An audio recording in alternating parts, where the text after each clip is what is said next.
Okay, it's 4 o'clock, so I'm conscious that there might still be a couple of people joining, but I think we'll kick off this afternoon. So can I start by saying good afternoon, colleagues, and a very warm welcome to SLF Conversations, our Scottish Learning Festival for 2023. For those of you who don't know me, I'm Gillian Hamilton. I'm the Interim Chief Executive of Education Scotland, and this has been quite a different SLF for us. We've taken quite a different focus this year, really focusing on conversations. You'll hear me say that a lot over the next few minutes, but a real opportunity to hear from and engage with a number of really renowned international educationalists to support us in Scotland through a period of reform. And this afternoon, this is our last day of our SLF Conversations, and I can't think of a better person to be leading the conversation this afternoon. I've known Allison now for a number of years, and I'd like to welcome Dr. Allison Skerrett then to our SLF conversation. Allison, you know this already, but Allison's a professor in the Language and Literacy Studies programme in the University of Texas at Austin, and she's also Director of Teacher Education in the College of Education. And I know from, as I say, working with Allison over a number of years, that her interests are wide and varied, and her teaching and research areas range from secondary English education in urban contexts and adolescent literacy practices through to learning across social and educational settings. The reason I know Allison is that she's a key member of the Scottish Government International Council of Education Advisors, and a number of you on the call will know that the council was established, hard to believe, Allison, but a way back in 2016 to advise Scottish Government and ministers specifically on how best to achieve excellence and equity in our Scottish education system. So Allison, once again, I'd like to welcome you. I know that you're going to take some time, and those of you who joined a bit early, well, maybe I've heard Ollie saying about how much time Allison has spent preparing for this afternoon and thinking about the kind of conversation that we might want to be having with Allison. And once we've heard from Allison this afternoon, Allison, I know that you're really happy to respond to questions that have been submitted, and that we're also recording this afternoon. So for colleagues who haven't been able to join us, they'll be able to pick up at a further point and watch you again, Allison, in terms of our conversation.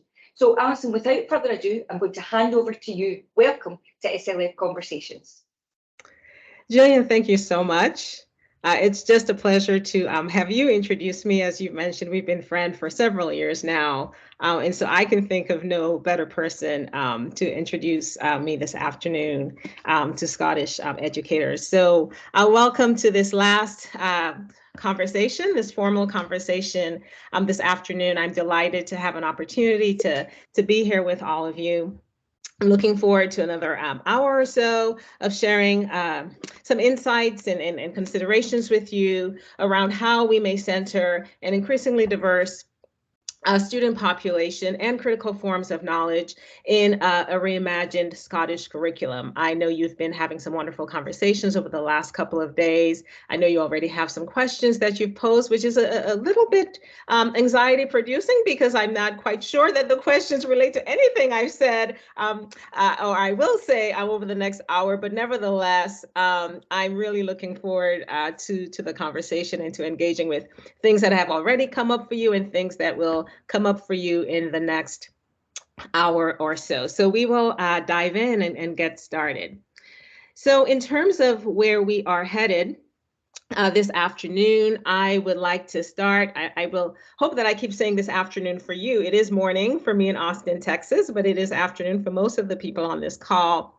I'll begin by framing the current educational moment in Scotland. I want to thank, in particular, my colleagues at Education Scotland, Jim Fanning, Ollie Bray, Andy Creamer, and others who've been really generous and thoughtful in helping me access reports and papers that, in addition to my work on the ICEA, have helped me really capture some key reports and things of that nature going on in Scottish education right now. So we'll frame the educational moment in Scotland to begin. Then I want to talk a little bit about our young people today, children and youth, and who they are as learners and as people in the world, what their social worlds look like. Then we'll take together these two big ideas, framing the educational moment, thinking of who our young people are today, And then think forward to what does that mean for the kinds of curriculum opportunities that we need to be offering our learners in classrooms today. I'll take us through some key forms of curriculum knowledge that we could be considering in enhancing the Scottish curriculum. And then we'll end with a time of reflections and questions. I have built in a couple of moments for reflection along the way. And I understand that many of you are watching in your schools with your colleagues. And I think that's really quite perfect because it will give you an opportunity to pause and reflect with your colleagues after I've just gone through some slides. So this is where we are headed over the next hour or so. Okay, so in terms of the current moment in Scottish education, I know that there's a lot of energy in the system right now. It's a time of great excitement, and I think with a lot of excitement and great ideas also comes some anxiety and lots of conversation about where might you be headed next. You've had over the last few years a number of really important reports that have brought forward some really important conversations, some compelling recommendations of what to do next in terms of qualifications and how students in the upper levels of the system are experiencing school and learning, in contrast to how students in the primary grades are experiencing schooling and learning. You've been paying attention to the mental health and well-being of young people. You've had a really fantastic national discussion on the future of Scottish education, where people in all parts of the system, all parts of the nation have been involved and engaged in sharing about their experiences, their wishes and hopes for Scottish education. And so you are not short of ideas in terms of where you might go next. And I know that while you are synthesizing across these reports, you already have a lot of important work underway. So you're not necessarily waiting for a complete synthesis in terms of where you should go next, but you already understand your system well and have some strong ideas already of where you should go. And so maybe some of these reports are confirming and affirming what you think might need to happen next, and others are shining new light and bringing up new ideas. And so a lot of excitement in the system right now. And I think it's a very exciting time to be a Scottish educator. I wish that here in the US, we might have something along the lines of a national discussion on education. So I applaud the work and the thinking that's going on in Scotland right now. So that's the educational moment, and we'll think now over the next several slides about who our learners are today. I have here sort of these four sort of characteristics or dimensions along which we might think about our learners today. You in Scotland are seeing, and across the world as well, because of migration, fueled by lack of economic and other opportunities in some other places, increased access to travel and things of that nature. You're seeing increasing racial, ethnocultural, and linguistic diversity in Scotland, as many other nations are. You are also working with learners, and you see I've got in quotations here, in a post, perhaps, pandemic world. Most of the learners in classrooms today have gone through the COVID-19 pandemic. And we have been thinking about what does that mean for how our learners have been affected as learners and as people in the world. As I alluded to earlier, we have increased access to travel and to opportunities to be in new places. So we have transnational learners and communities, people who have ties and attachments to more than one nation state. We want to think about where those learners reside in the system. And of course, our young people, as with all of us, are living in an increasingly digitized and highly technological world. And so these are not a complete sort of set of ways of thinking of who our learners are today, but certainly four important dimensions or features of learners that we need to be thinking about when we consider what that means for our curriculum. So I'll dive into each of these in a little more detail over the next few slides. You know, I've been coming, as Jillian mentioned, to Scotland since 2016 and have always really enjoyed my time. We're usually in Glasgow or Edinburgh. And the last time we were there was last winter, and I was walking around Edinburgh the afternoon after my flight arrived. And I thought to myself, wow, I'm seeing a lot more people who look like me as I walked the streets of Edinburgh. And that felt wonderful. And I actually remarked on that to my colleagues in various meetings across the 2 days that we were there. And so it's wonderful to see how Scotland is becoming an increasingly diverse nation. We know that with increasing diversity comes increasing forms of injustice, and we are at peril and risk of growing inequities that can fall along lines of race and language and culture. And so it's important then, as we think about an increasingly racially and culturally and linguistically diverse student population, how we pay attention to how race manifests in our students' experiences of social life, of school, how we need to be thinking about racial diversity in terms of our curriculum. And so we'll be connecting this idea of increasing diversity among our learners to the kinds of curriculum we need to be offering our students. And then question mark post, are we in a post-pandemic world with our learners? But we do know that our students who went through the height of the COVID-19 pandemic experienced a lot of stress, a lot of distress, a lot of strife. Our learners saw a shift to virtual schooling from home, social lockdowns. We know from accumulating research that there were great challenges to their mental health, their physical health. They were physically isolated from their peers, their social relationships suffered. And because of our concern for young people, we began using terms such as a COVID-19 generation. We began becoming concerned about learning loss. And those terms were really intended to mark our care and concern for our learners and our thinking about how we might need to engage with them differently in order to support them through these trying times and beyond the pandemic as well. I and some others, however, have been cautious about this idea of labeling an entire generation as a COVID-19 generation, or being perseverating on the idea of learning loss when the learning loss that we're referring to might actually be indexing the fact that our students were not, in fact, going through the curriculum, our curriculum, at a pace that we would have wanted them to be going through. So during the COVID-19 pandemic, while our learners were absolutely experiencing a lot of distress and trauma, we were also finding that young people were exercising increasing agency and forms of resilience. They were both exercising and developing resilience during this time. We have research that shows that young people continued to learn in important ways while they were away from classrooms. They took on new practices for themselves.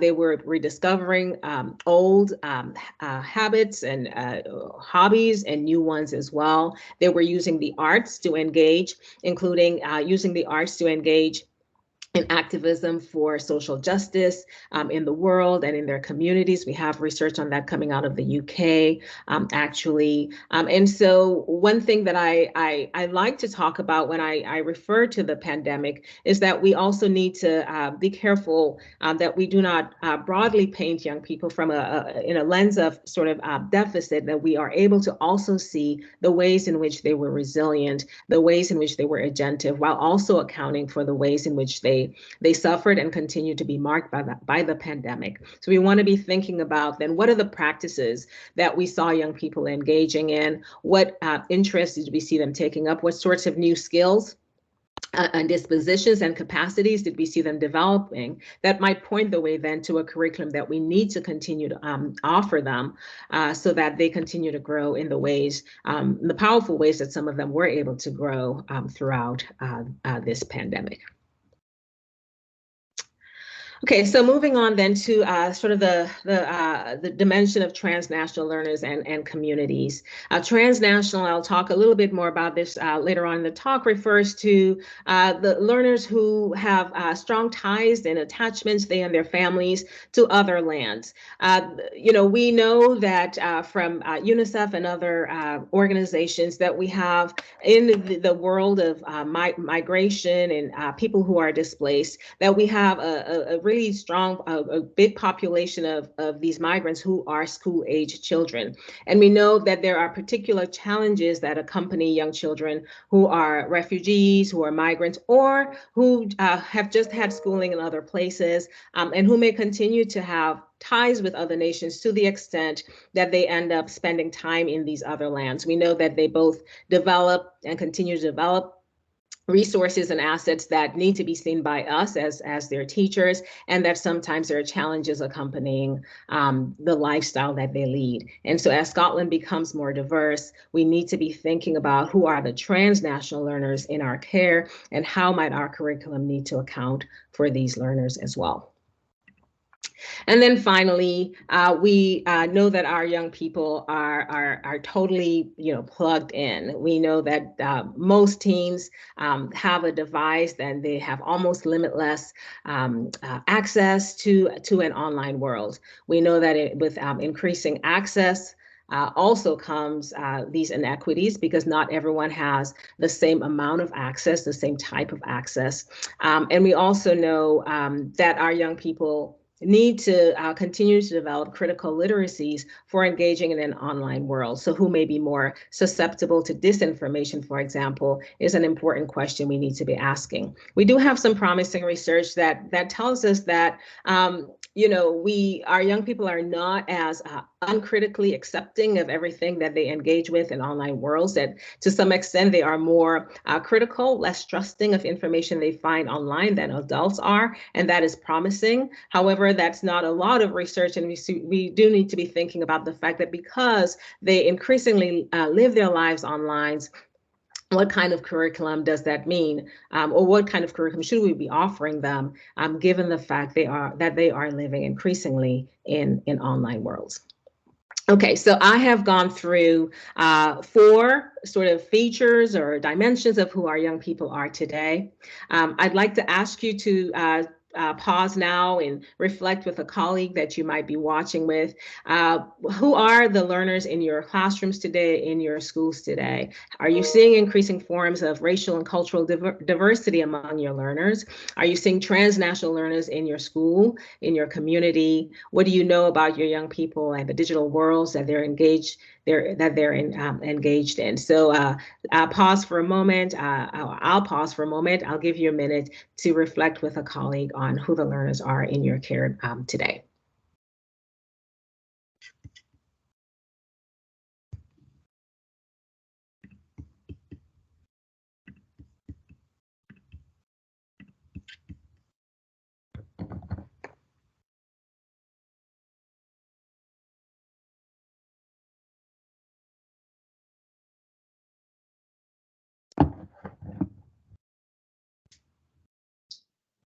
Allison, just while people are you looking for colleagues to post maybe some reflections in the chat? Would that be helpful?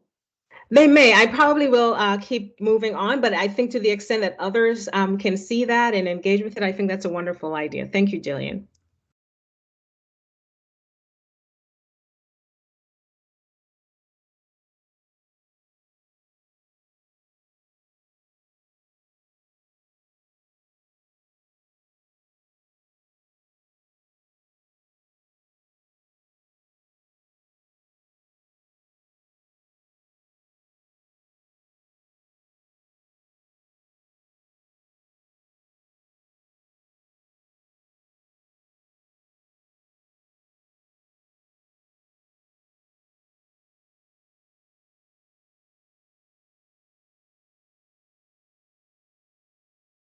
So I've seen someone mention the crisis in Ukraine, which certainly has increased the flow of people across borders. So thank you for that comment.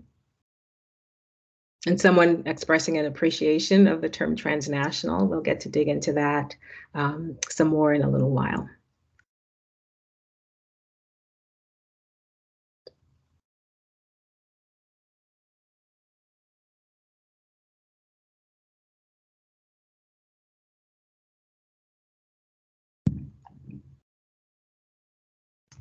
Okay, so thank you for engaging with this question. We're going to keep moving on. I know you have the capacity to keep chatting and to go back to particular slides that really interest and intrigue you.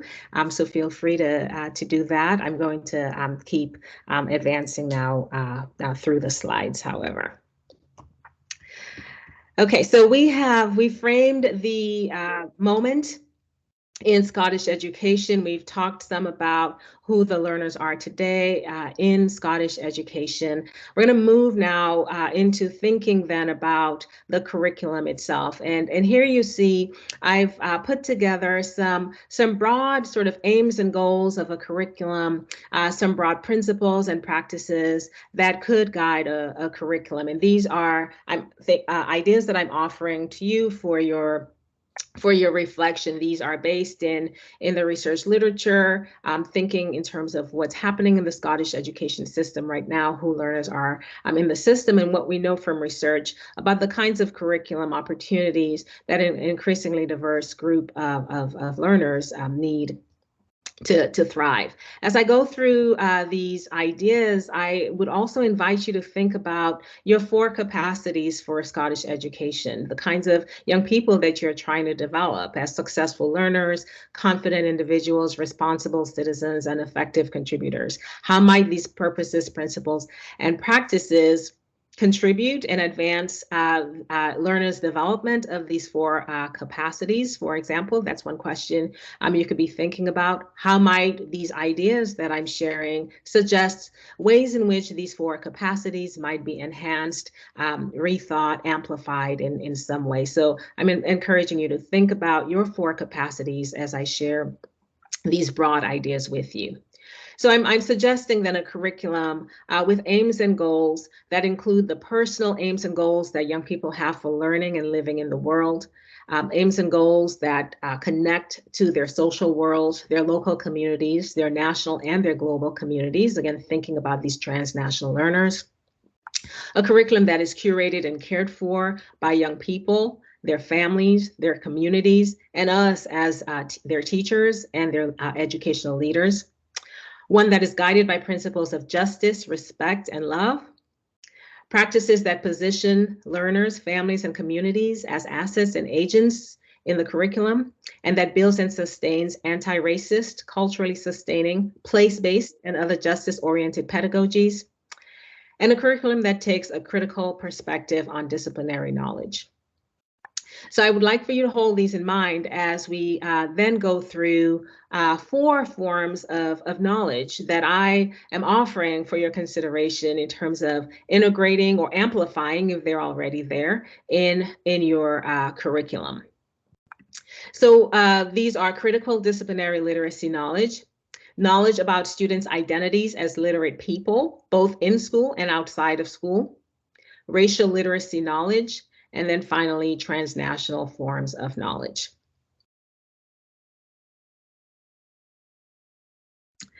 So we'll begin with critical disciplinary literacy knowledge. Here I have some questions that really apply across all the disciplines. The term literacy should not sort of index that we are talking specifically about a literacy or a language arts curriculum. We're talking about forms of knowledge for all of the academic areas in which young people learn. So with these ideas related to critical disciplinary literacy knowledge, I'd like to invite you to think about whatever content area in which you teach as a teacher, to think about what does it mean to take a critical disciplinary literacy perspective on knowledge. So critical disciplinary literacy knowledge begins with the idea of knowledge as a social construction. All knowledge is created. And because all knowledge is constructed, it's not a given that comes down to us from somewhere above. It's created by humans. That means then that knowledge can be reconstructed. It can be deconstructed and it can be reconstructed in terms of the curriculum that we would teach and what students would learn. So knowledge as a social construction. Then we ask a series of questions, again, of this knowledge that we are considering bringing into our curriculum, or that we are handed and told that this is the knowledge that we should teach as teachers. We want to ask with our students, who created this knowledge? Because it is created, it is constructed. Who was it created for? So it was created for someone, and it was created for particular purposes. So why was it created, and who created this knowledge? We want to ask, how has this knowledge been used to advance justice? And how has it been used to oppress individuals and groups? And so in my work as a literacy educator and now a literacy teacher educator, and someone who has a background in teaching secondary English, one important conversation we have, and it's not a one-time conversation, it's a conversation that threads across learning with my teacher candidates, is how we think about language, how we think about the English language as a construction, and how we think about that language and particular forms of language that's deemed academic or non-academic, how it's often used, how it has been used historically, and how it continues to be used to oppress particular individuals and groups, and how language can then be used to advance forms of justice. We also ask in relation to identity, whose identities are represented, valued, marginalized, or absent in this curriculum? What perspectives are represented, valued, marginalized, or absent? What culturally informed ways of knowing, understanding, believing, and communicating, again, getting back to language, are present in this knowledge, are valued, missing, or marginalized? And finally, a really important question, how does this knowledge construct or reconstruct the beauty, joy, contributions, and full humanity of marginalized people and groups? I would invite you to look at the work of Bettina Love, if you're not familiar with her work, when she talks about, for example, Black joy, and how we need to move from notions of pathology and thinking of notions of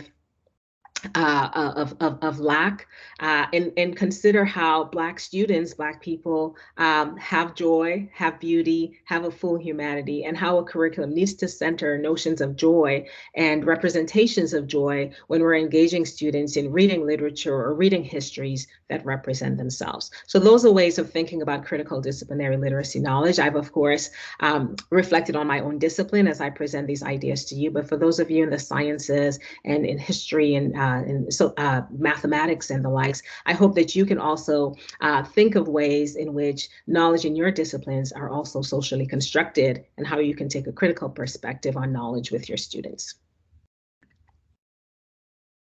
This is another example, drawing from literature on critical disciplinary literacy knowledge. And here I want to foreground the conversation around the LGBTQ plus community and who those learners are in our schools and in our classrooms, and how we center them in the curriculum, again, in ways that center full humanity, that center joy, and that are not always coming from a position of lack or of deficit, if you will. We have here in the US, unfortunately, a quite raging effort of book banning, and we know that many of the books that are banned are books that center the identities and experiences of the LGBTQ plus community, and books that center issues of race and racism. We know that our young people are on the forefront for advocating for the books that they want to read, the books that they know they need to be reading. And so here you've got a couple of quotes by young people who've been interviewed and who've talked about how when their identities are not represented in the curriculum, they themselves feel as if their very own identities, who they are as people, are controversial, that who they are as people, their own identities are controversial. They're saying that when they can read about these or read these texts that reflect who they are, that reflect their experiences, they can actually connect, they can share who they are with their community, and they're more engaged in a curriculum that does represent who they are than a curriculum that does not. So we need to be thinking about these issues of centering identities, knowledge, and experiences across the curriculum. Okay, we're moving on now to another form of knowledge in terms of identities as literate people. Again, not just for those of us who are language arts teachers, we need to be thinking about how people learn and how those ways of learning are informed by the social communities and context in which they participate. So when I work with young people, I typically begin my work with them by inviting them to think about the definition of literacy. who is a literate person? How do you sort of define literacy? And invariably, they respond that literacy is the ability to read and to write, and that's not surprising. But then I introduce them to notions of literacy as practice, drawing on scholars such as the late Brian Street and Shirley Bryce Heath, who did groundbreaking work to help us understand how literacy involves all acts of meaning making and communication to participate in social worlds to accomplish important goals.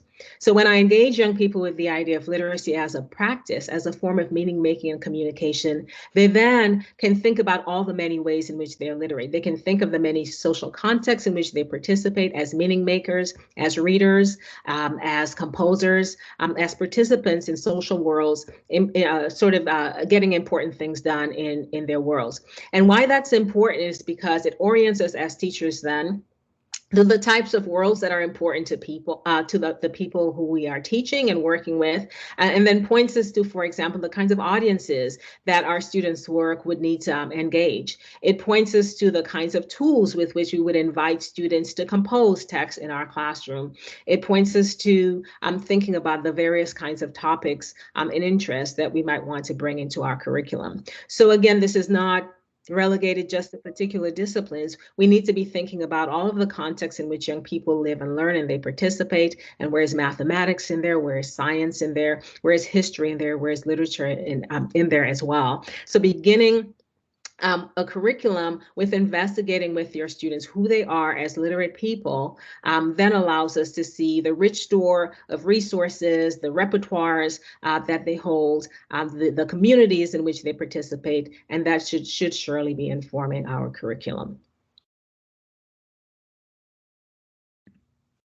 Okay, so we're moving on now to racial literacy knowledge. And I'm beginning with a definition from Sesame Street, quite intentionally, because if Sesame Street has a definition for racial literacy, that means Sesame Street believes that young children, very young children, are beginning to have understandings of race and difference and racism, and that they're not too young to begin learning about these terms and learning about these concepts and learning about how to think about them, and that we as teachers at whatever stage of learning we encounter young people have a responsibility to engage them with this important form of knowledge and to help them develop it so that they can become anti-racist or upstanders in a world that is increasingly diverse, but also a world that continues to be racially unjust. So Sesame Street says that racial literacy includes the knowledge, skills, and awareness needed to talk thoughtfully about race and racism, and learning a racial vocabulary that includes terms like race, racism, prejudice, ally, and upstander. Okay, so racial literacy knowledge, it emphasizes the relationship between racism and power. It was developed in critical legal critical legal studies. And so it was specifically developed to think about legal practices and then by extension or beyond legal practices, educational practices. So it absolutely belongs in the world of education. Dr. Gloria Ladson-Billings has penned one of my very favorite titles of all research articles called, what is critical race theory and what's it doing in a nice field like education? We are nice people as teachers, but we need to be talking about race, which is not such a nice thing. Well, race is not such a nice thing, but racism is not at all a nice thing. So check out that article if you've not had a chance to read it. Extremely powerful. Racial literacy maintains the centrality of race while also spotlighting and interrogating the dynamic interplay between these other demographic variables of gender, class, geography, sexuality as well is another sort of variable where we think about the intersections among race and other variables that differently then impact how people experience racism in the world. It's an interactive process. It's an interactive process in which the constructs of race and racism function as tools of diagnosis, feedback, and assessment. So you can do a racial literacy analysis of particular phenomenon and take a racial lens to understanding a particular situation as you would take other lenses and perspectives to understanding phenomena. And it fosters interpretation of racism in complex and multifaceted ways. It helps us to think along the psychological dimensions of racism, the social and emotional tolls of racism, the interpersonal dimensions of racism, and the structural dimensions of racism.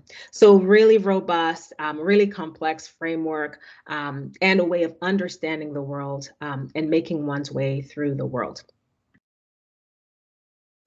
Okay, so racial literacy, has a place in education. It has a place in our practices as teachers. It informs our curricular practices and informs our pedagogical practices.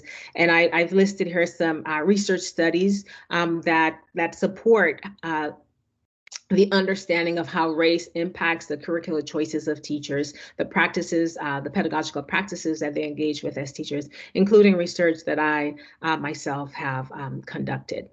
So we invite teachers then to think about who am I in terms of my racialized identity and my cultural identities, and who am I not? How do these identities intersect with my professional identity? In my case, as a language arts teacher, how do these identities shape my beliefs, values, and practices in my classroom and in other contexts? I want to here reference the work of Dr. Yolanda Celia Ruiz at Teachers College in New York.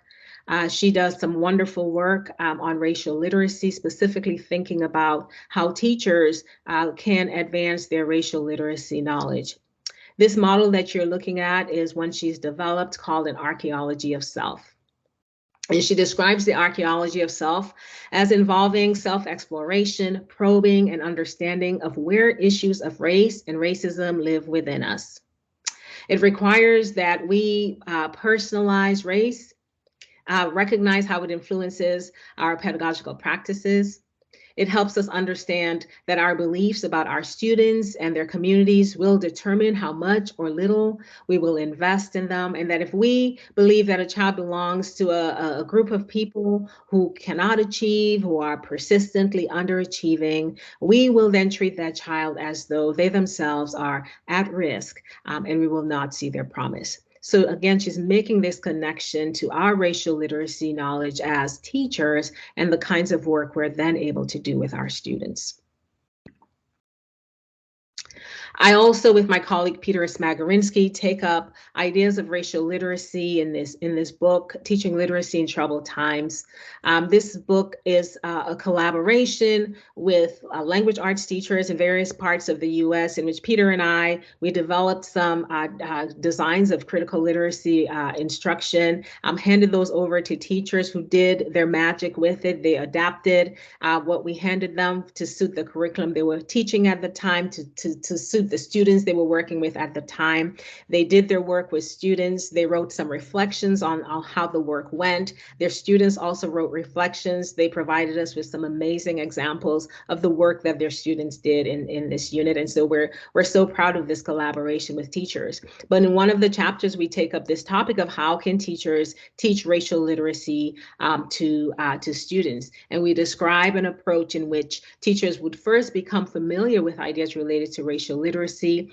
They would engage in that sort of self-exploration, such as what Dr. Celia Ruiz describes in her archaeology of self model. And then they learn about how to use and apply their own racial literacy to better understand how race functions in their own lives, in schools, including its curriculum, in social institutions, to then prepare them for doing this work. I love the example here of this is a piece of student work that was created after one teacher in the eighth grade, so students about 13, 14 years old, engaged in a unit where they engage with racial literacy and developing their racial literacies. And I can't say very much about this piece of work right here, but I've selected it because it shows a number of things. It shows the opportunity that students were given to represent their knowledge in a mode that worked for them. This is an album cover, so this is referencing a particular student's interest in music. It's a multimodal form of composing that you see here. So this is not necessarily an essay that the student wrote. They did write essays, but they had opportunities to write many forms of text, as well as engage with many forms of text in this work. And of course, the FIST is a powerful representation of Black power, showing then how the students both engaged and further developed their racial literacies through this work. So this is an example then to sort of index for us that teachers and students can in fact and are in fact doing this powerful work of engaging racial literacy in the curriculum. And I'm really excited as well to hear about the racial literacy work going on in Scotland. Thanks to Graham Wallace and Ollie Bray for sharing about this work with me, the Anti-Racism in Education program that has developed some really powerful principles of anti-racist curriculum for children, for young people, for teachers, and for leaders. And so if you're not yet very familiar with this work, I encourage you to check it out. I've had a chance to browse the website, and I'm very excited to see what's going on. And so I just want to applaud and celebrate the work, and to encourage you and your colleagues, if you're not yet familiar, to really dig in and support. It's really wonderful to see this work going on. I'm seeing some things in the chat. I saw something around the area of math, which is just fantastic. So I just want to encourage you to continue doing this work in Scotland as you are continuing to reimagine the curriculum that you need for these times. Okay, so here's another moment where we will pause, and I see a lot of you already doing some of those reflections in the chat. You can take this moment to reflect on your own or with colleagues if you'd like. It'll give you a couple. I'll give you a couple of prompts where you might want to take a moment to reflect on your own, or you can choose to discuss with colleagues. But the question is, how have you encountered the concept of racial literacy in your professional and or personal life? And then secondly, how are you thinking at this moment about racial literacy as a form of curriculum knowledge for teaching and learning? So I'll give you a couple of minutes to reflect on that, either individually or with your colleagues.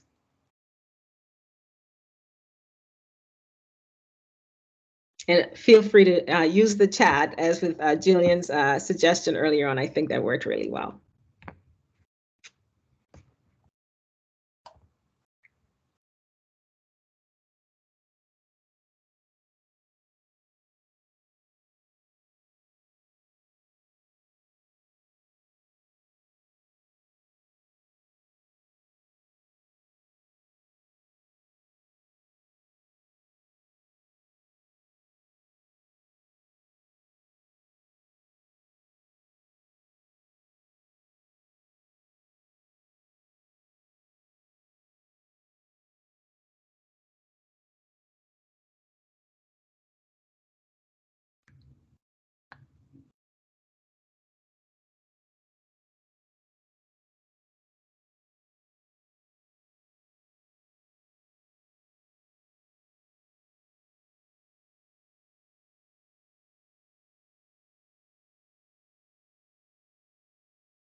Okay, so we're going to get moving again. Again, I know you have the opportunity to sort of reflect back on particular slides, or maybe keep chatting for another few seconds if you need to, but we are going to keep moving along here onto another form of knowledge, and this is the last one we will consider this afternoon, which is transnational forms of knowledge. So the images that you see on this slide really refer to my own identity and my own transnational journey. Let me stop this timer, which is distracting. And so I was born on the Caribbean island of Dominica, which is, well, the image to my left, and then immigrated with my family to Boston, Massachusetts, which is reflected by the image of the red line, which is the T in Boston. And if you've spent time in Massachusetts or in the Boston area, you know that getting around the T is sort of a key way of indexing life in Boston. And so my family and I, however, continue to maintain ties and connections to our homeland. We visit frequently. In fact, I had the opportunity to take my son back there this summer for a wedding. My niece was getting married to a young man who still lives there. We continue to participate in the economy in that island, and so we continue to stay abreast of what's going on, the politics of that place, how the culture may or may not be changing, the music, the language, and all of those things. And so I do not identify only as an immigrant who moved from one place to another, but as someone who's transnational, because me and my family continue to have strong ties, attachments, and care and love for the place where we began our lives and a place where we still have family and friends. So transnationalism refers to the phenomenon where people, through a mix of necessity and choice for a variety of reasons, live their lives across two or more nation states. These people continue to sustain and even strengthen ties to their homelands, multiple kinds of ties and attachments. There are a variety of ways in which transnational manifests and how people enact transnational life. Some people do and are able to physically cross those national boundaries, to go home, to go back and forth frequently, or maybe not as frequently. Some people, because of political reasons, economic reasons, are not able to cross those borders. For many of those people, they are transnational. Those border crossings happen in their imagination through memories and desires and wishes, through their psychology. Young people and others, of course, participate through virtual means, using technologies, WhatsApp, for example, other ways in which money and goods can flow across national borders. And so there are many ways of being transnational in today's world. I'm bringing this slide back in intentionally here because I talked about the fact that in our world today, we have many children who identify as refugee children or migrant. That is a particular sort of instantiation of transnational life. Those children, their lives are often marked by some great form of stress or strife or persecution sometimes. Their schooling may have been affected because of the experiences that brought them to another country. They may not ever be able to go back, but it doesn't mean that they have severed all ties necessarily. There are still memories and ties there, and we need to be thinking about what those identities and experiences are of our transnational learners. We know that young people who are transnational, adults as well, but we're focusing today on learners, they develop a range of repertoires, which are really important resources for learning in classrooms today, for learning academic content. They develop intercultural world knowledge, global world perspectives, multilingual repertoires in many cases. And those literacies that help them engage in transnational life are referred to as transliteracy practices. We know that some transnational young people also face challenges such as interrupted schooling. When I taught in Boston, I worked with adolescents, and sometimes I would have students who would disappear for weeks at a time, sometimes around Christmas break or other strategic vacation points.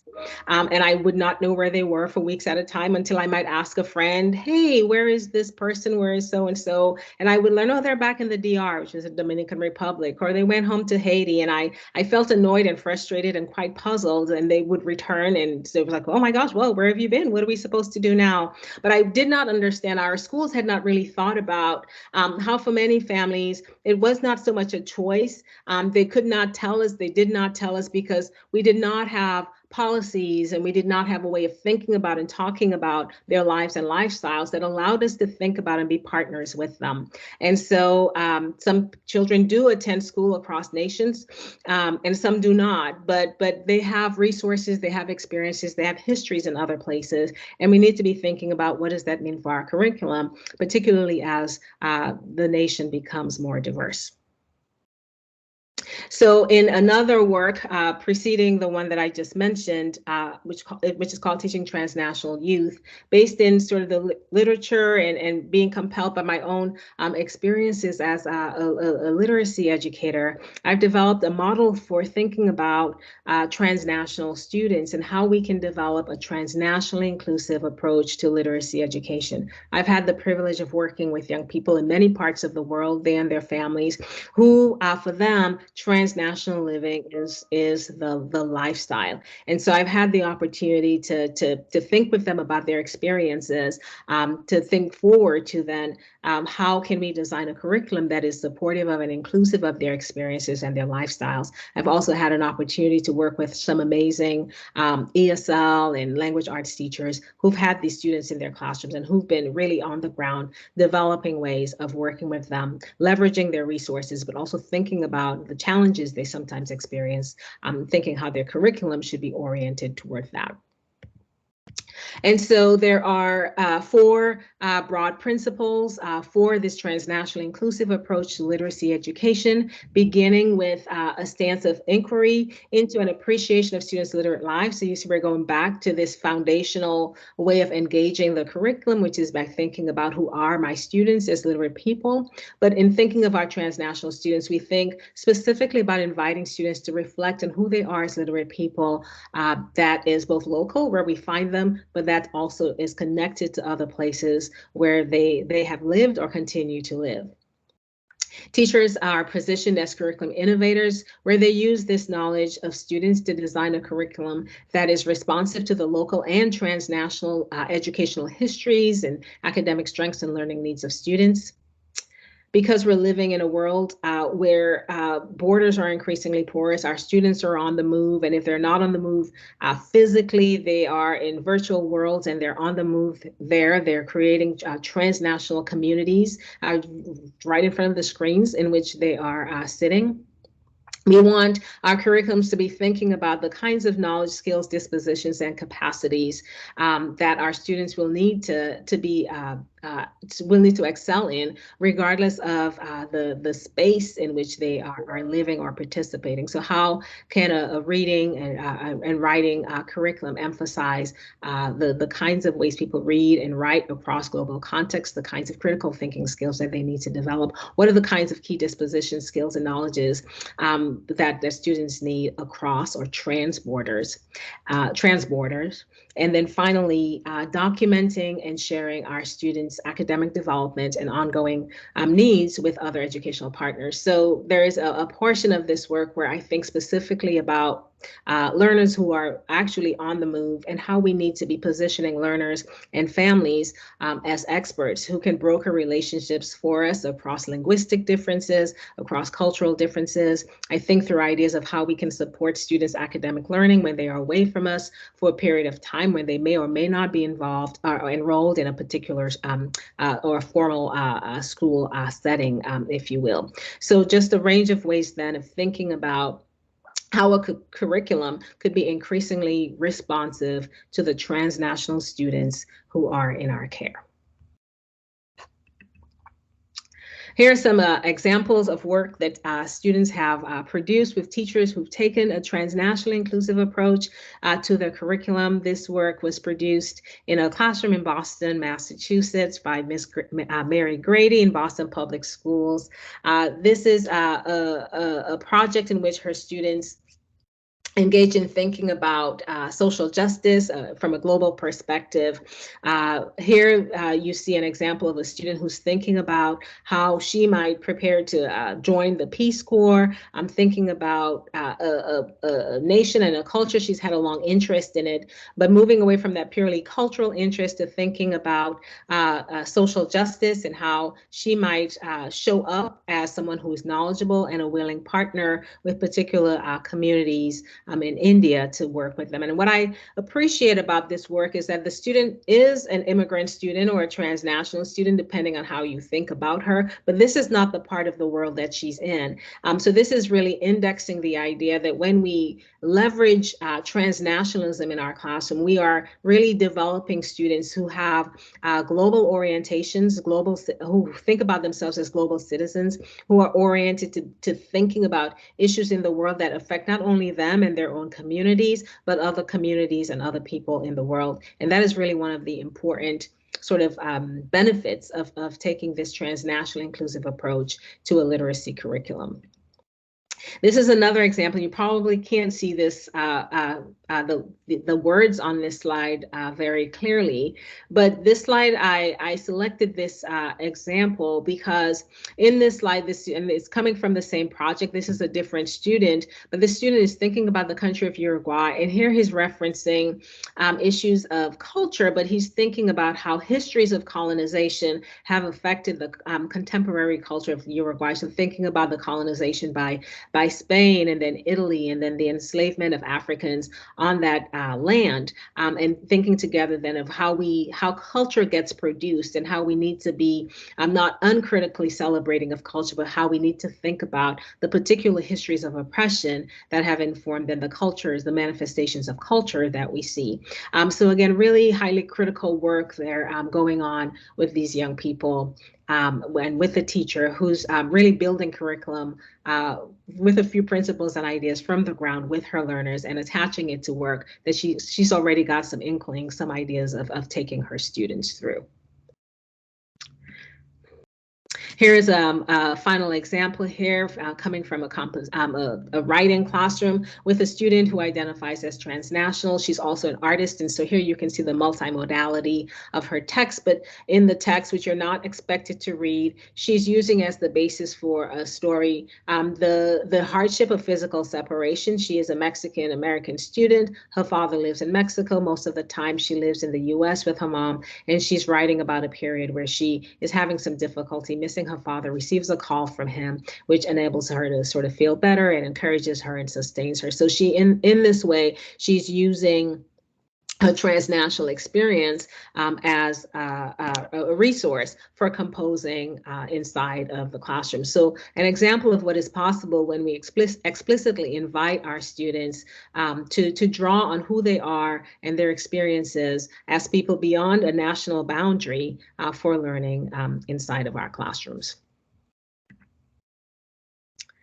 And so here's a connection for you in terms of the transnational learning work going on in Scotland. I want to thank here my colleague, Professor Chris Chapman from the University of Glasgow for alerting me to this work that is sponsored by the Network for Social and Educational Equity, housed at the University of Glasgow. And this is a project that I learned about, which involved a collaboration between learners in Scotland and in Chile, who were jointly investigating climate change at both local and global levels. And so I want to just applaud this example, and I'm really curious, and you're going to get into another moment here of thinking and reflecting together to think about other examples of transnational learning going on in Scotland that might be going on in your classrooms and in your schools right now.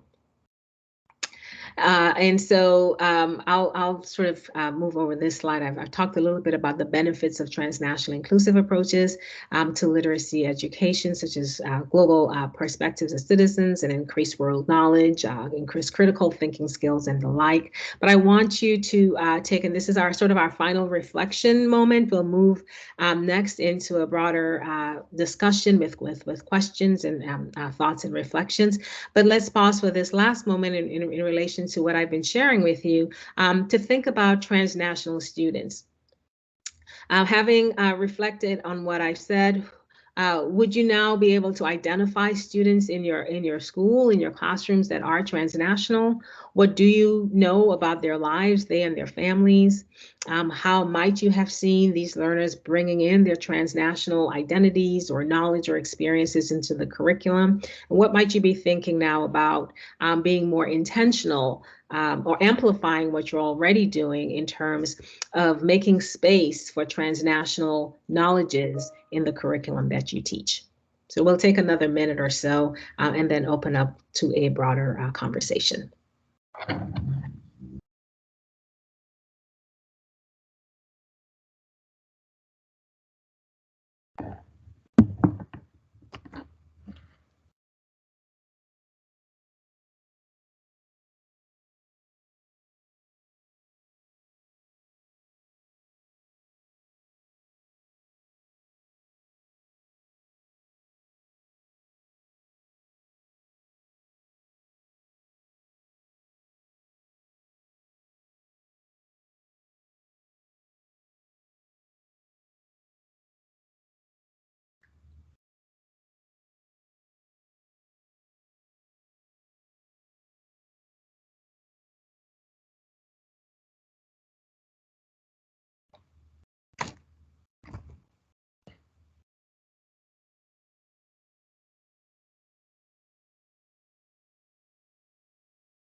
Okay, well, I hope you've had a moment to think with a colleague a little bit about the transnational learners that are in your classrooms and what you may already be doing, what you're thinking about now in terms of centering those forms of knowledge that they bring into your teaching or into your thinking as a leader even. So we will move on, and we're wrapping up here. I want to sort of end my remarks by centering some of the voices of young people in Scotland as we go into a time of discussion. And so what you're looking at here comes from a paper that was recently prepared for Education Scotland by the Notosh Group. That reflects on the continued relevance of the 4 capacities that drive curriculum for excellence. So these researchers asked about 600 young people in Scotland. Well, they asked them a few things. First, they asked them, did they know about the 4 capacities and what they were? And about 60% of young people, they weren't quite sure. They sort of knew about them. They couldn't necessarily sort of state what they necessarily were. They found that about 20% of young people didn't know. They said they hadn't heard of the 4 capacities. And then they also found that learners in the primary grades, in the earlier phases of schooling, were more able to name the 4 capacities, and they were better able to recall that, yeah, we know what those are, and we've talked about them in school, and they connect to our learning. So that suggests what you already know and what you're finding out from reports in the system, that at the upper phases of schooling, perhaps these capacities and the beautiful principles of CFE are probably not making their way as much to learners as we become consumed with issues of qualifications and school leaving destinations and the like. And so because of what they were learning about learners' knowledge of the 4 capacities, they decided to ask a different question, which is, well, what do you think is the purpose of school? What is the purpose of education? And so you can see here what some of the responses of the young people were. But in that paper, they also offer some fuller quotations of what the young people said was the purpose of school. So I want to read those to you and leave you with the voices of these young people as we continue to reflect on what might it mean to reimagine the Scottish curriculum at this time. So here are a few of their responses in full. School matters because it allows us to gain social skills and make friends. A school is a safe place for many people. School matters to me because it is setting you up for life. I go to school to be active and have a better understanding of things. School matters to people around the world so they can learn, achieve their dream, work hard for the job they want, and get the stuff they need. So I can live a good life. If everybody gets a good education, they can do great things and change the world. I think school matters to my parents because they want me to try my hardest to achieve my future dreams and be happy. So I ask you, if this is why school matters to Scottish learners, what do their voices mean for reimagining the Scottish curriculum? In their own words, learners are asking for a curriculum that prioritizes caring relationships, that teaches them how to build and foster such relationships.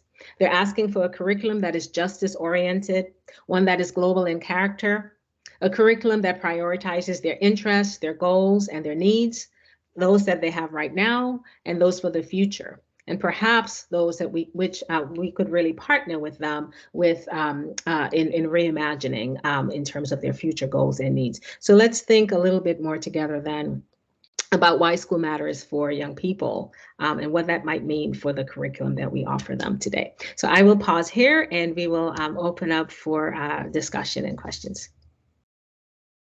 Alison, thank you so much. I was just getting a bit of feedback there, but that stopped. I said to you, Alison, that I couldn't think of a better person, a better speaker to be rounding off our week of conversations. And I'm going to repeat that. That was fabulous.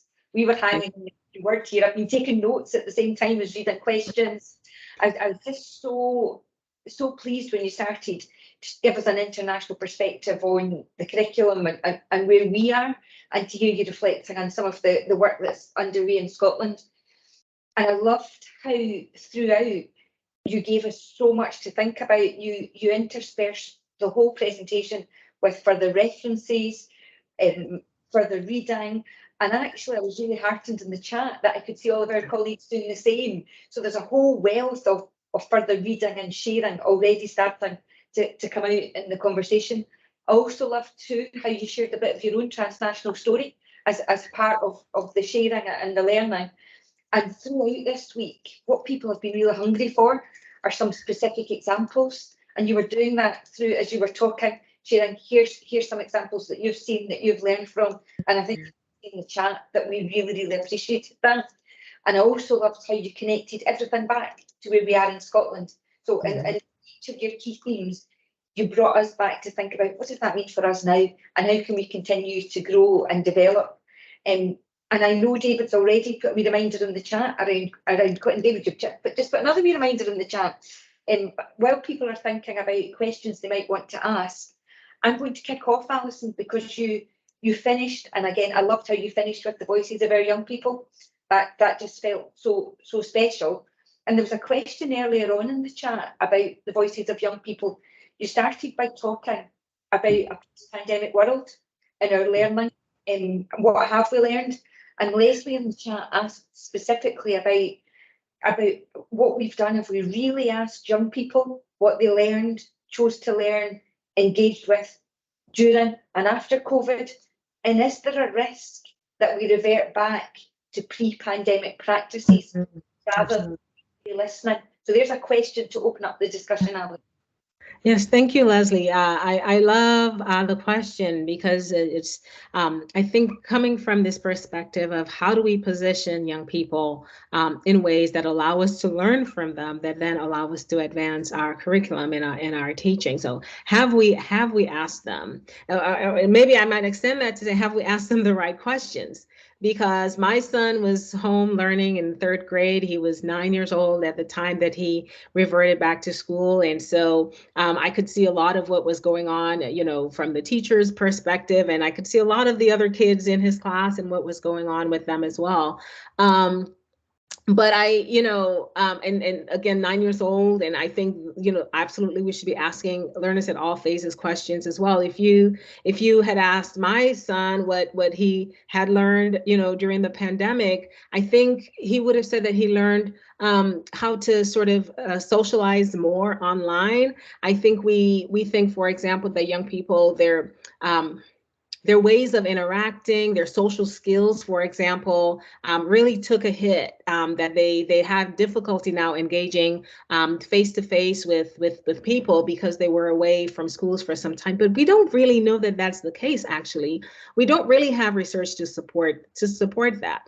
But we do know that these young people found ways to interact with their peers in meaningful ways while they were out of school. And so I saw my son learning new games and new practices, and I saw his teacher teaching him and his peers new games that they could then take with them when they were not learning, in school. So he learned additional ways of interacting. I did not see when he went back to school this inability or some loss in interacting with his peers, and some might say, well, that's your child and that's not everyone else. But I'm using it as an example to say we absolutely need to be asking young people how they spend their time away, along with the stress and the strain. Young people learn to be carers for young people. A lot of them learned how to cook meals, which was important. But parents were often they were often at work. And so while it was difficult, so I'm not uncritically celebrating the fact that there were some strains with young people who had to balance, schoolwork and chores and things that they otherwise would not have had to manage if they were in school. So we can take that perspective, but we can also look at some of the research that we have and that I referenced in terms of how they learn to take better care of themselves, how they learn to care for others, ways that they developed in which they wouldn't otherwise have developed. And then what does that mean for what we bring into the curriculum that we offer them? So I appreciate the question. I hear you asking about the need for us to regularly ask questions to our learners, because then what we learn from them can really point the way to what, in terms of where we go next and what we do next, the choices that we make next in our curriculum and in our practices. Thanks, Alison. I see Leslie's coming in and on the chat too. Just think that sometimes we think or thought of the curriculum as being fixed and static, and what you're saying there is that it's much more iterative, living, breathing, and changing. And Leslie, I know you're saying happy to be shot down, but I think we're agreeing with that comment in the chat. You're quite welcome, Leslie. And David, I'm going to come to you shortly for any emerging themes in the chat, but Alison, can I just ask a follow-on question? You were talking there about how our young people find different ways to engage, and you also talked during the presentation about digitalising and how the potential for that as a leveller. But what about, and I was actually, before I asked my question, I was really heartened with your stat that only around 17% of young people trust social media sites. For me, that was a real pillar of hope when you were sharing that. But do you think that the pandemic created a digital divide for some young people who had ready access and others less so? Yes, I do think that the digital divide was, well, exacerbated, I would say, right, by the pandemic. I think with COVID-19, I think it really highlighted a lot of the existing inequities. So, who had support at home while learning online, that question differed along lines of social class, right, and economic opportunity. Which families could offer additional technologies to their learners differed along lines of economic opportunity as well, which families already had technological skills to be able to support their learners at home with doing work largely online. That differed. As someone who's privileged in that sense, I was able to support my child in ways that I know that other people were not able necessarily to support him. Does that mean then that children went back to school with lines of sort of strength and skills sort of even more marked? Well, I'm not so sure. I think the answer sort of depends on what our curriculum and teaching looked like when students, came back to school. Now, I don't mean to paint with a very broad brush, but I think overall, our students did not encounter a fundamentally different kind of curriculum and learning space when they went back to school. So did the practices fundamentally change? Did the kind of work that students did in school fundamentally change as a form of the pandemic? I would venture probably not to a great degree, and probably not universally. I don't see children doing work that is highly more digitized now than they did pre-pandemic. So whatever sort of gains or losses occurred, or that we could see differences in sort of learning online and learning from home as opposed to learning in school, I think those exacerbations of inequities would be, the answer would be yes, if they came back to schools that had fundamentally changed. I don't know that our schools have fundamentally changed. Thanks, Alison. I see a number of things coming through in the chat now. David, any emerging themes that you want us to pick up? So from the start of the chat, there was a lot about anti-racist curriculum. So I think that's probably a good theme to pick up. And I know that there's a couple of questions that have come in. The first question actually is related to probably a theme, Alison, that came through from Santiago's input with us earlier on in the week, where he was talking about liberating learning, and about what you've touched on as well in terms of the learning in primary, and then the change in secondary because of external pressures of exams. But this is put in the question in the chat being about, does Alison agree that powerful learning should and does not always take place in the classroom? If that's the case, how do we ensure that the socially disadvantaged can access all areas of learning to promote equity of opportunity? That's a wonderful question. Thank you for that. So I think I would begin by asking a follow-up question, which is, and this is not so much rhetorical, but it doesn't need a response from the person who asked the question. What kinds of learning are we thinking about when we think about learners who are disadvantaged, and disadvantaged in what ways, right? And what sorts of learning are we thinking about when we think about learning that happens in spaces or with groups that are not disadvantaged, economically or what have you. So I think the question is fundamentally one of what learning are we valuing? I think there is important learning happening for all people in whatever context they are participating in. The question might reside in what we think is sort of connected to school and valuable to school, and that belongs in school. So I'll give a sort of a basic example.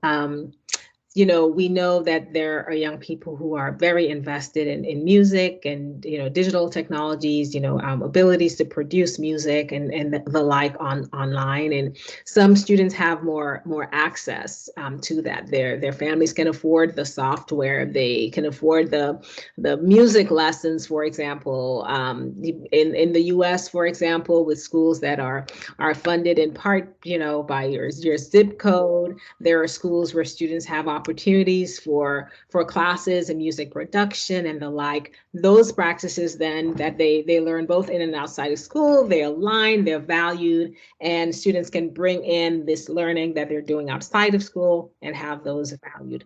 In other contexts, students are also very invested in music. They don't have that access to these technologies. They're experiencing a very rigid and test-driven curriculum because they and their communities are viewed as sort of lacking in the knowledge and skills and the language to do well. So a student who is very a musician in that context, that learning, that very same learning that they're doing outside of school, but with not as new technologies, would not necessarily be valued as learning outside of school. There might be other practices that that young person with their family and their peers are engaged with that's not sort of viewed as academic enough or complex or sophisticated enough knowledge to come in. So I think, and I won't go on too much longer, but I think one way to respond to this question is, how do we shift the lenses in terms of what we value, what we think of as knowledge, and what we think of as belongs in school? Because there is learning going on in all contexts. Again, if we go back to this idea of literacy as practice, and then every one of us is engaged in some important purpose-driven form of meaning making in the world, we're all doing things that are important to us. And so as the context shift, then questions come up about what is valued and what is it for and where does it belong. And as teachers, we might need to be rethinking, how we value and what we do with what our students do know and do outside of school, and how we value that knowledge. I hope I'm responding in some way to that question. Thanks, Allison. And that really chimes within, as David was saying, a great conversation with Santiago earlier in the week about where learning takes place. So there's a recurrent theme. David, any other things coming through in the chat? Yes, so Melina and Shireen have put in questions about critical literacy, and Melina's question is highlighting conscious there's a lot of misinformation, disinformation on social media, for example, TikTok, etc., amongst others, which can lead to racism, misogyny, transphobia. What, in your opinion, is the role of critical literacy in challenging those problematic messages and learning they're getting on social media? And if you're okay, Alison, I'll just pick out Shireen's point because it builds on that as well. Talking about issues of racist language being used but not directed at Black and ethnic minority pupils or of colour, but as a joke or banter, etc. So Shireen's asking about insights on ways to contextualise the power of offensive language in a room of all white learners, building racial allyship in majority white communities. So the kind of connection in those questions. Yeah. Wow. Okay. So there's a lot here. And I appreciate everything that's sort of going into this sort of set of questions. A lot of what we see online, and we know this is reflective of what is going on offline. The difference, one difference could be the power of circulation. For example, the way that these ideas, these messages can get circulated very quickly from one community to the next, how they can sort of take on a life of their own, how something said or expressed in one community can sort of connect to other similar communities. And so it's greatly amplified in that sense. So this sort of digital world absolutely can sort of exacerbate and amplify all sorts of issues and phenomena, and racism is no different. I think that's an important part of the conversation.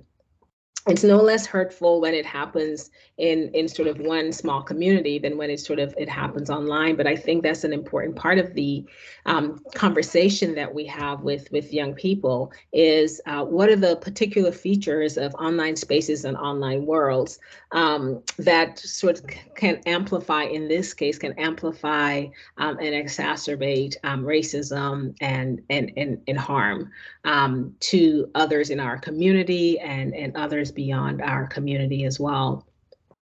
There was part of the question that had to sort of do, I think, with working in all white spaces and engaging young people with issues of racism.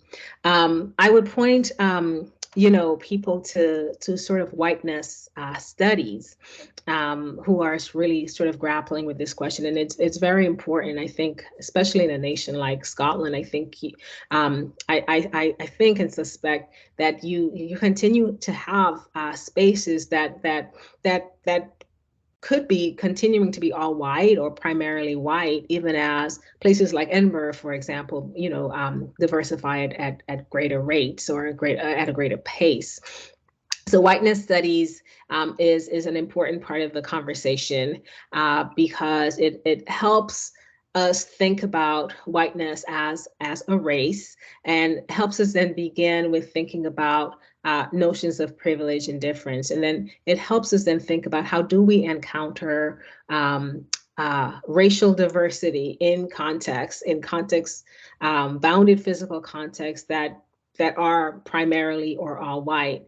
And then what does it mean to develop our racial literacy knowledge? Because there's racial literacy. I think, one thing I'll back up and say, one thing about racial literacy knowledge that I think is not discussed enough, and Rita Moreno is a scholar who's sort of really, I think, leading this conversation, is that we all have racial literacy knowledge. Are there fault lines in our knowledge, and are there ways that we might use the racial literacy knowledge that we do have to sort of avoid hard conversations, important conversations about race? So there are ways that someone can be racially literate, but choose to use that knowledge in ways that subvert conversations about race, for example. So we begin with an understanding that all people have racial literacy knowledge, and that whiteness is a race, and that we're all exposed to race and to racism. So with acknowledging whiteness as a race, and then thinking then about how do we come to learn about race and racism, those questions are especially important in all white spaces, because it brings in the media, it brings in conversations, it helps students to reflect on where they have encountered race and racism. It allows us then to think, if whiteness is a race, if we are still engaging with race and racism in spaces that are all white, then it absolutely means that we need to be engaging in conversations and in work around racial literacy. So I hope that's sort of getting at this part of the question, which I think is really important, just knowing some of the context, some of the communities in Scotland where it might seem to learners or to families, like, why are we talking about race here? To help us see that these conversations are absolutely essential and relevant and necessary. Allison, thank you. And I'm so conscious, I'm watching the time now. I'm so conscious that this feels like the start of that conversation this evening, that we could and talk for at least another few hours, and around this theme, and really continue to challenge our thinking. But I know that I'm going to have to draw this to a close shortly. But before I do that, I just want to do two things. I want to reflect that this has been a different approach to SLF over the last few days, that we really wanted to have conversations, that this wouldn't be the end of the conversations. And I know, Alison, as I said at the beginning, having worked with you for a while, that you will want to continue to be part of this conversation with us as we to grow and we develop this work. And Janice, you're giving us lots of suggestions in the chat around how we continue these conversations, how we continue to build on this, so that they're not just a one-off. But Alison, just before I formally draw this SLF week to a close, are there any final reflections or comments that you want to make? Well, thank you for that, Jillian. I just reflecting, not even inside of this conversation, I would just like to express how grateful I have been for the years I've been able to engage with Scottish educators. I have found educators in Scotland to be warm and smart and engaged and just always wanting to improve it, coming, from the US and our very decentralized education system. It has been remarkable to see what Curriculum for Excellence stands for. And I recognize that there's complexity around Curriculum for Excellence. At the same time, its openness is valued and celebrated. It comes with some anxiety and some frustration in terms of, what do we do with principles? And in some contexts, we have the opposite problem in terms of we have the professional knowledge, we have our learners, we have the ideas. Stop telling us exactly what to teach and exactly what to do. And I think my continuing hope for Scottish educators is that you will continue to grapple with this really good problem. You will continue to celebrate a nation that allows you to be professionals, to think with your colleagues, to work with your learners, to work from broad, really important principles and capacities. I would encourage you to think about how you might need to reflect on, perhaps refine, amplify these capacities, how you work together. And I know lots is happening in the system in terms of bringing educators together to think more practically and concretely about what CFE means at different phases of learning. I think on the world stage, you are in a really wonderful space and place. And I think that's probably where I would want to end. I think if I were giving this talk to a different context, I would expect more sort of questioning or resistance or sort of responses. Well, we can't do this here. And I felt very comfortable and excited to present these ideas here because you are in a nation, you are in a space where you absolutely can do this work. And so I would just want to encourage you to continue thinking and talking with your colleagues. Alison, thank you so much. What an endorsement and a continued challenge for us, I think, challenging us to continue the conversation, continue to challenge each other. There's a reference in the chat from Wendy. Santiago earlier in the week encouraged us to take a leap of faith into action. And I think you've really reinforced that for those of us joining the conversation this afternoon. Colleagues, this does bring an end to our SLF Conversations programme. Recordings of all of the keynotes can be found on our website. And I just want to say three thank yous. Thank you for joining the sessions. Look forward to really continuing these conversations with all who've participated this week.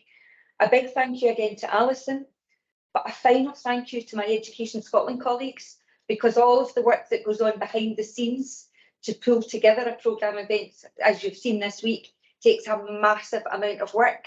And I just want to recognise that. They're probably all going to sit in a dark room and pour themselves a very large glass of wine, which will be very deserved. So thank you, everyone, and enjoy the rest of your evening.